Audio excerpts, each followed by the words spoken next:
একটি নয়, দুইটি নয়, বরং একসঙ্গে 2500 কুকুরকে এক স্থানে নেওয়া হয়েছে। বিশাল এই কুকুরের সমাবেশের পেছনে রয়েছে এক বিশেষ উদ্দেশ্য, আর তা হলো গিনেস বুকের একটি রেকর্ড ভাঙা। তবে এতগুলো কুকুর নিয়ে কি এমন রেকর্ড ভাঙা হচ্ছে? আর্জেন্টিনার রাজধানী বুয়েনোস আয়ার্সে দেখা যায় এমন ব্যতিক্রমী এক দৃশ্য।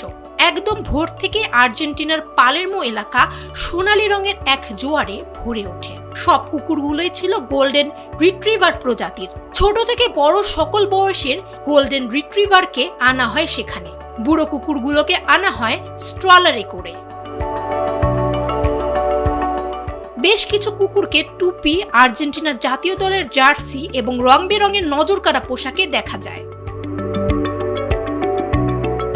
পোষা কুকুরদের নিয়ে এমন সমাবেশের উদ্দেশ্য ছিল পশু সুরক্ষা এবং কল্যাণের জন্য কাজ করা সংস্থাগুলোর জন্য তহবিল সংগ্রহ করা। তাই হাজার হাজার কুকুর একসঙ্গে আনা হয়েছে, আর এই দিয়ে চেষ্টা করা হয় গিনেস ওয়ার্ল্ড রেকর্ডে নাম লেখানো। আয়োজকরা সেখানে 2500-এর বেশি কুকুরকে একত্রিত করার আশা করেছেন।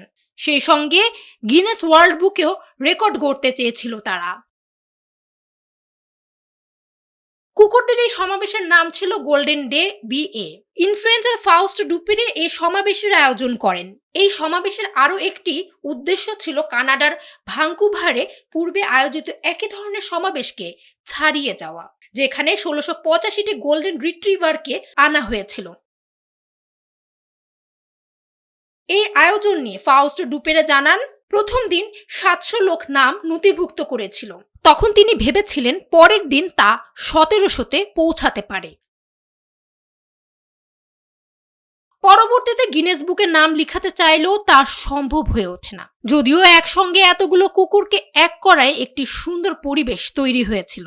এই বিষয়ে ডুপেরে জানায় যে গিনেস কোনো নির্দিষ্ট প্রজাতির ভিত্তিতে রেকর্ড যাচাই করে না, তাই অনেক গোল্ডেন রিট্রিভারকে উপস্থিত করা হলেও এটিকে তাদের দ্বারা আনুষ্ঠানিকভাবে বৈধ রেকর্ড হিসেবে বিবেচনা করা হবে না। তাই তিনি গিনেস ওয়ার্ল্ড রেকর্ডসের কাছে আনুষ্ঠানিকভাবে সনদের জন্য আবেদন করবেন না। ডুপেরে আত্মবিশ্বাসের সঙ্গে জানান, রেকর্ডটি আসলে তারা ইতোমধ্যেই এটি অর্জন করে ফেলেছে।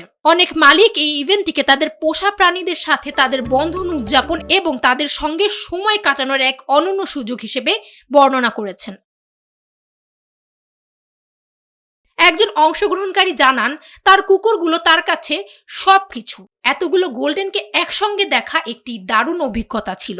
অনুষ্ঠানে অংশ নেওয়া পরিবারগুলো একমত পোষণ করেন যে এই ইভেন্টটি দেশের অন্যতম প্রিয় কুকুরের জাতির সঙ্গে থাকার একটি চমৎকার অভিজ্ঞতা।